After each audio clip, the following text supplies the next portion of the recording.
Hello, my name is Apollo Pepper. Our group will present what is the open source software. We are the group dedicated to the study of computers, as we are in the career of science and systems engineering. We investigated about the usage and how it works for everyone, and also how accessible it works. Open source software, OSS, is computer software that is available in source code form in which the source code and certain other rights normally reserved for copyright holders are provided under a software license that permits users to study, change, and improve the software. Open source licenses meet the requirements of the open source definition. Some open source software that is available within the public domain. Open source software is very often developed in a public, collaborative manner. Open source software is the most prominent example of open source development and often compared to technically defined, user-generated content or legally defined open content movement. The term open source software originated as part of a marketing campaign for free software. A report by Standish Group states that adoption of open source software models has resulted in saving of about 60 billion per year to consumers.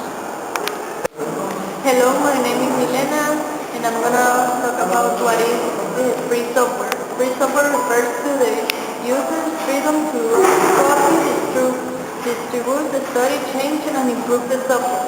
More precisely, it refers to four freedoms of software users. First, the freedom to run the program for any purpose. Two, the freedom to study how the programs work and adapt to your needs. Access to the source code is a precondition for this. Third, the freedom to redistribute copies so you can help your neighbors. Fourth, the freedom to improve the program and release the improvements to others so that the whole community benefits. Access to the source code is a precondition for this. My name is Pablo Sarango. I talk about the history of the free software.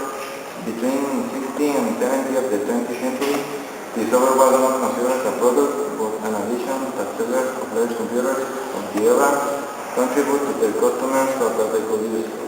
In this culture, it was common for programmers and software developers freely share their programs with others. This behavior was particularly common in some of the largest user groups of the era, such as bakeries.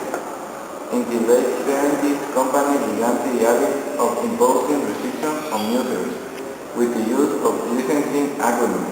Thank you. Hello, my name is Jose Rivas, and I will discuss about the history of the free software.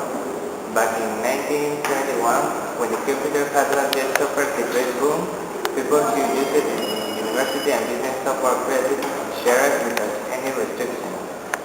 With the advent of the 18th, the situation began to change.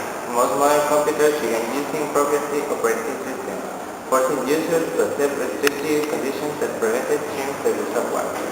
If a user or programmer found an error in the application, all they could do was make it known to the developer for the software. Although the developer was able to solve the problem and wanted to do without asking anything in return, the contract prevented him to improve the software. Hello, my name is Fernando and I will talk about free software. Free software not being non-commercial. A free software program not be available for commercial use, development and commercial distribution. Commercial development for free software is no longer unusual. Free commercial software is very important. But free software without copyright also exists. We believe that there are important reasons why it is better to use copyright. But if your program is free software without being copyright, we can use them anyway.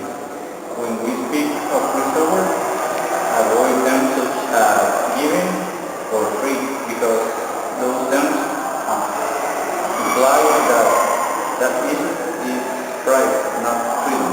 Thanks. Happy birthday!